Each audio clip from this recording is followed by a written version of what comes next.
Hi, I'm Sinhao and you're watching KiniNews.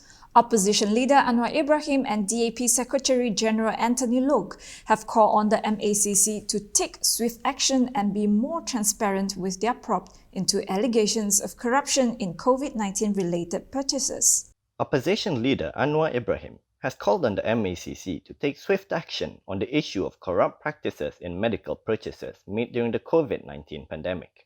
He said this is as the issue showcases attitudes towards corruption and misappropriation of public funds by corrupt authorities. He also called on them to expose the acts of those involved in the robbery of public funds. Meanwhile, DAP Secretary General Anthony Loke also commented on the matter. Loke said MACC Chief Commissioner Azam Baki needs to be more transparent in the case.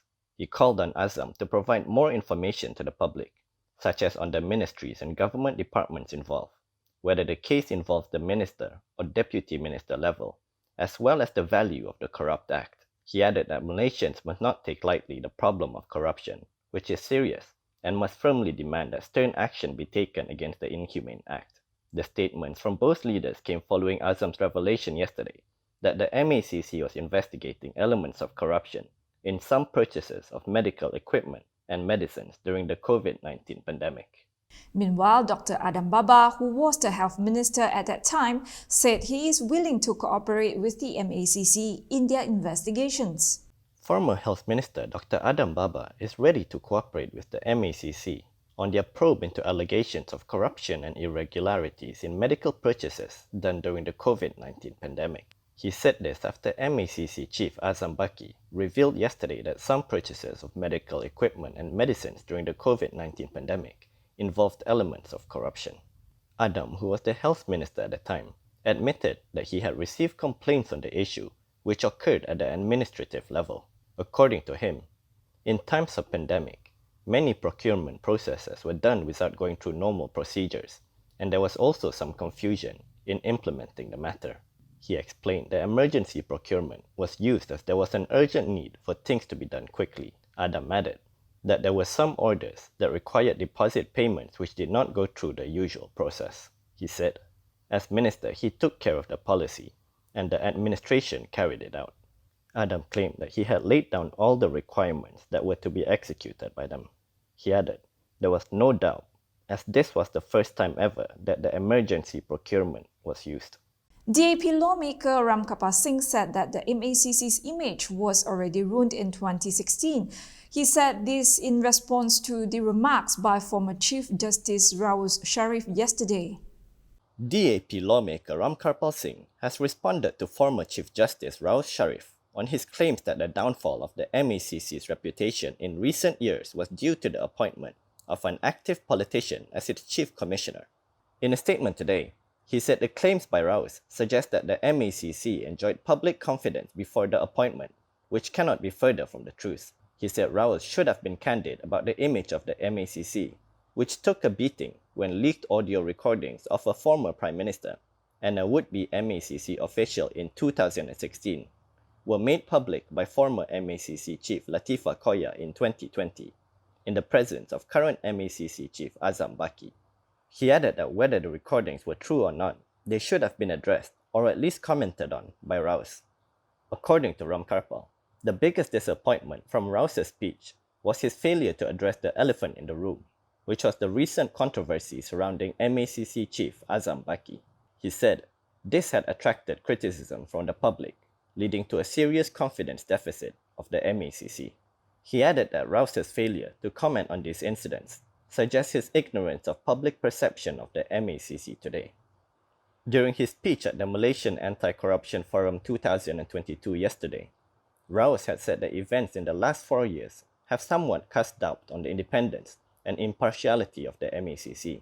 He claimed that it started with the appointment of an active politician as the chief commissioner. Although Raus did not mention any name, it is believed that he was referring to the appointment of Latifah Koya, who was unilaterally appointed to the role by former Prime Minister Dr. Mahathir Mohamad in 2019. Najib Abdul Razak and his wife Rosma Mansor are seeking to claim several items which were seized by the police during a raid at condo units in pavilion residences in 2018. Former Premier Najib Abdul Razak is seeking to claim 7 watches in the government's 1MDB-linked forfeiture suit. Meanwhile, his wife, Rosmah Mansor, is taking claim on a 1 million ringgit white gold diamond bracelet. The items are among those that were seized by the police during a raid at condo units in the Pavilion residences, owned by Obu Holdings in 2018. Lawyers for the former Prime Minister and his wife informed the Kuala Lumpur High Court of this during case management of the forfeiture action against Obu Holdings this morning. Previously, the prosecution had sought to forfeit 680 million ringgits in cash, jewelry, and other assets seized from the condo. Obu is the sole respondent in the government's 1MDB-linked forfeiture suit. However, Najib, Rosmah, and Lebanese jeweler Global Royalty Trading (SAL) are third-party claimants. The court has fixed June 8th for the next case management. DAP veteran Lim Kit Siang said that the print media ignore his court victory over former Attorney General Muhammad Apandi Ali. DAP veteran Lim Kit Siang has claimed that newspapers blacked out his win in court over former Attorney General Muhammad Apandi Ali. In a statement today, Lim said he would have been on the front pages in the print media if Apandi had won his 10 million ringgit defamation suit, but the report was blacked out as he had lost the case. Lim claimed he was a non-person except for adverse news before May 2018 and has again become a non-person after February 2020. He said this is an indication of the state of press freedom in Malaysia, which has nothing to do with whether there are more readers online or for printed media. Malaysia Kini could not verify if Lim's claims are true. However, preliminary checks revealed that his victory in court was reported by Utusan Malaysia and The Star in their online editions. On May 23rd, the Kuala Lumpur High Court dismissed the 10 million ringgit defamation suit filed by Apandi against Lim. The suit was over an article written by Lim on the One Malaysia Development Berhad scandal in 2019. The judge ruled that Lim was justified in his statement, urging Apandi to answer why he had absolved former Prime Minister Najib Abdul Razak of the 1MDB affair in 2016. In his suit, Apandi had claimed that the article implied, among others, that he was involved in the 1MDB financial scandal, was a person with no morals and integrity, was unethical, and had abused his power when he was Attorney General.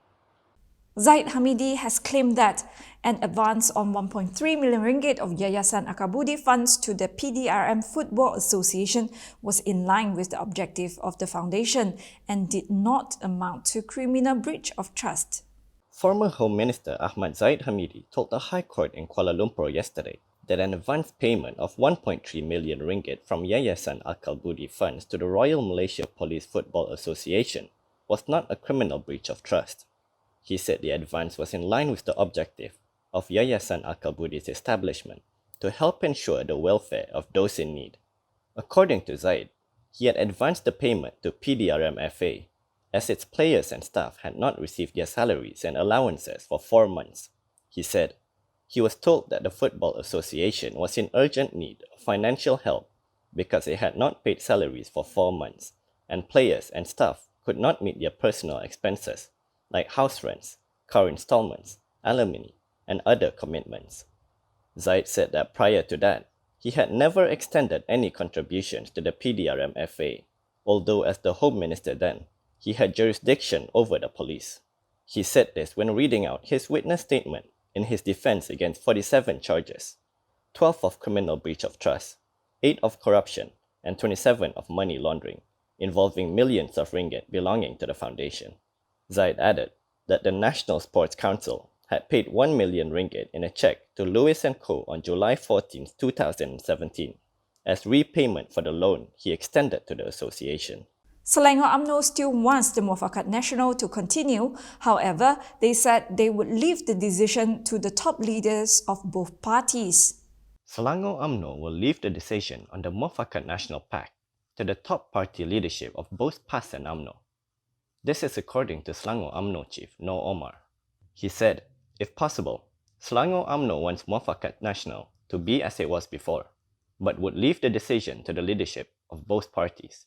He said every party has its committee, and if the president says that the pact is barely alive, it means that it is still alive. However, he added, whether it will continue or otherwise would be left to the leaders. He said this was seen as the best action to take, as both sides had their respective leadership committees. Nur Omar said this in response to a question on past Deputy President Tuan Ibrahim Tuan Man's statement recently that Muafakat Nasional was still alive and had not ended as alleged by various quarters. This came following a statement by UMNO President Zahid Hamidi, who had said that the pact was barely alive. And that's all from me today. I'm Sin Hao. Thank you for watching.